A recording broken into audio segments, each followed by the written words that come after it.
Donc, nous vous proposons le corrigé suivant, dans la proposition de correction suivante sur l'exercice portant donc sur l'hérédité, c'est-à-dire la génétique, si vous voulez.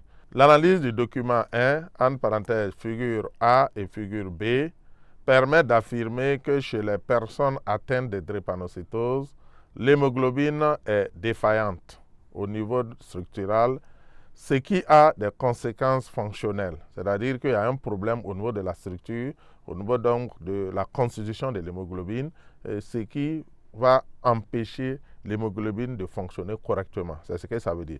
Notamment au niveau donc du transport des gaz respiratoires, puisque depuis la troisième, nous savons que le rôle de l'hémoglobine, c'est le transport des gaz respiratoires, donc sous forme d'oxyhémoglobine ou de carbohémoglobine. Donc les organes essentiels tels que le cœur, les os, les poumons, mal oxygénés, vont fonctionner entraînant donc des douleurs intenses. Donc, ils vont fonctionner, mal fonctionner, et ce qui va entraîner des douleurs intenses, puisqu'ils ne sont pas bien oxygénés. Donc, au niveau de ces différents organes, ces organes vont fonctionner difficilement parce qu'il n'y a pas assez d'oxygène donc pour les ravitailler. Donc, ils vont avoir un mauvais métabolisme, ce qui aura pour conséquence des douleurs intenses au niveau du cœur, au niveau des poumons, même au niveau des os. On parle souvent de rhumatisme, voilà, chez les drépanocytaires. Donc, pour le savoir, on va effectuer un croisement.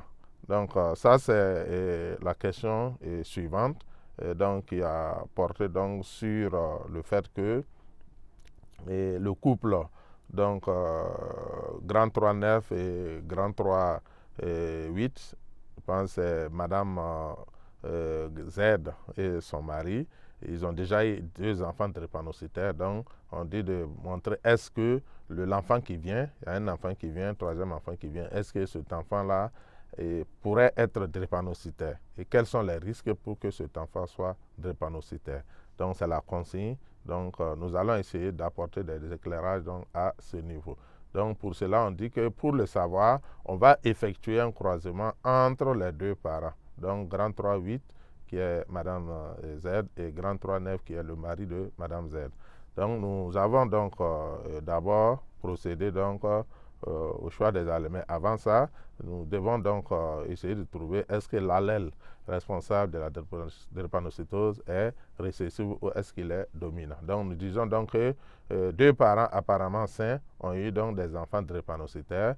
Donc on peut déduire que l'allèle de la drépanocytose est récessif donc par rapport à l'allèle normal. Donc on va procéder au choix des symboles alléliques, des symboles des allèles. Donc nous avons pris grand A, soit grand A l'allèle responsable du caractère normal, entre parenthèses hémoglobine A, et soit petit a l'allèle responsable de la drépanocytose, entre parenthèses hémoglobine S. Voilà. Donc ensuite, on a mis donc les parents comme ce qu'on fait d'habitude, donc parents et phénotype, génotype, gamètes. Donc les parents, il y a grand 3 8 qui est la mère, l'épouse, et grand 3 9 qui est l'époux, donc le mari de Madame Z. Ensuite, les phénotypes, donc les 2 parents sont des phénotypes phénotypes normaux. Phénotypes normaux, donc ils sont tous ils ne sont pas drépanocytaires, si vous voulez. Donc ils sont grand A, grand A. Ensuite, les génotypes, donc ils sont hétérozygotes, puisqu'on voit qu'ils ont des enfants drépanocytaires. Donc grand A, petit a pour la femme et grand A, petit a donc pour le mari. Ensuite, les gamètes produits, ils vont chacun produire un demi de grand A, un demi de grand et petit B et petit a. Donc un demi de grand A pour la femme et un demi de petit a pour la femme. Donc les 2 types de gamètes. Donc chez le mari aussi, c'est la même chose. Donc on va avoir un demi de grand A et un demi de petit a.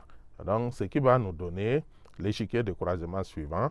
Donc on a les gamètes avec bien sûr les différentes proportions au niveau des 2 parents. Et ce qui nous donne donc un quart, donc au niveau du génotype de grand A, et un quart de grand A, petit a, un quart de grand A, un quart de petit a. Donc au niveau des phénotypes, on va avoir donc grand A pour la première case, donc et grand A pour la deuxième, grand A pour la troisième et petit a pour la troisième case. Ce qui veut dire, grand A ici, au niveau phénotypique, ça veut dire c'est une personne non drépanocytaire qui est bien portante.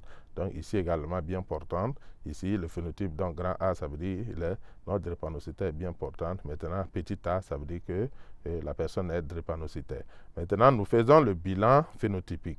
Le bilan phénotypique nous permet donc d'écrire que pour le caractère normal grand A, on va avoir donc un quart, puisque ici on a un quart, plus un quart, plus un quart. Donc ce qui va nous donner donc un quart, plus un quart, plus un quart, ce qui nous donne 3 quarts, soit 75% donc d'enfants normaux. Mais malheureusement, il y a l'enfant drépanocytaire, on a un pourcentage, il est faible, mais il est là, et un quart, donc 1 sur 4, donc ce qui nous donne 25% donc d'enfants drépanocytaires. Donc ce couple a une chance sur 4 d'avoir donc un enfant drépanocytaire. C'est ce que ça veut dire, 25%. Donc la probabilité pour ce couple d'avoir donc un enfant drépanocytaire est de 1 quart ou 25%. C'est-à-dire sur 4 naissances, il pourrait avoir donc un enfant drépanocytaire. Je pense qu'ils sont à leur troisième enfant qui peut être drépanocytaire ou qui peut être normal. Mais d'ici la quatrième naissance, l'enfant drépanocytaire pourrait apparaître. Donc le risque est quand même de 1 quart ou de 25%. Donc on a écrit ça ici. Le risque pour ce couple d'avoir un enfant drépanocytaire est de 1 quart, soit 25%. Donc, ensuite, on demande quel conseil on peut donner aux jeunes couples, c'est-à-dire les futurs mariés, pour qu'ils aient donc ils prennent le temps de faire des examens prénuptiaux donc, avant donc, de se marier, à partir de ce qu'on a constaté ici. Donc on propose le conseil suivant. Donc le conseil qu'on pourrait donner aux futurs couples est de faire toujours des examens prénuptiaux avant de se marier, car non seulement cela va permettre aux futurs mariés de prendre des décisions en toute responsabilité, sans surprise désagréable. Effectivement, souvent, on est surpris quand on a des enfants maladifs.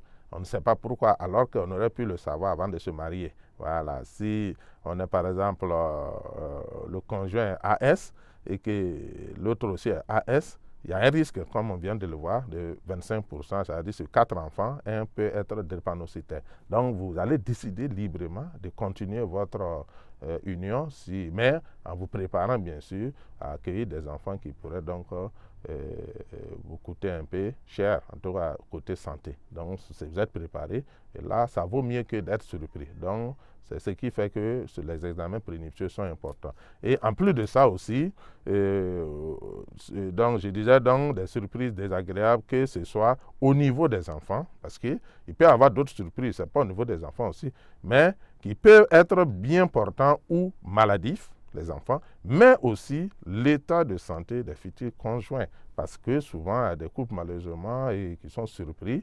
Il y a beaucoup de maladies aujourd'hui, le VIH, les hépatites, et on peut contaminer l'autre. Mais si on fait les examens dès le départ, on connaît. On n'a pas dit que s'il y a discordance sérologique, on ne peut pas se marier. On peut toujours se marier. Mais ça permet quand même de prendre des précautions et ça va même aider le couple donc, à vivre sur le plan hygiène et donc une santé sexuelle hygiénique plus adaptée que d'être surpris. Après, on se rend compte qu'on peut se jeter, bien sûr, les responsabilités, alors que peut-être que c'est une incompréhension. Donc, les examens prénuptiaux sont très importants avant le mariage pour éviter donc beaucoup de problèmes au niveau des enfants et sur le plan, bien sûr, de la santé, mais surtout au niveau des conjoints.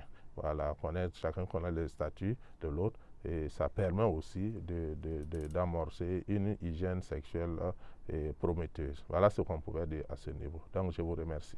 Donc, pour conclure donc, sur cet exercice qui porte sur la génétique, nous dirons donc qu'on a donc vu que il y a un problème qui est posé au niveau donc, du couple, qui est la drépanocytose, qui peut être résolu donc, à travers les choix qu'on peut faire donc, pour éviter d'avoir des enfants donc, maladifs. Donc, il y a eu des problèmes et on a essayé d'apporter des solutions sur nos conseils aussi. Et c'est ça aussi le but de l'APC. Voilà, approche par compétence qui permettent aux élèves, aux apprenants, donc d'apporter toujours des solutions à des problèmes de la société. Donc voilà, je vous remercie.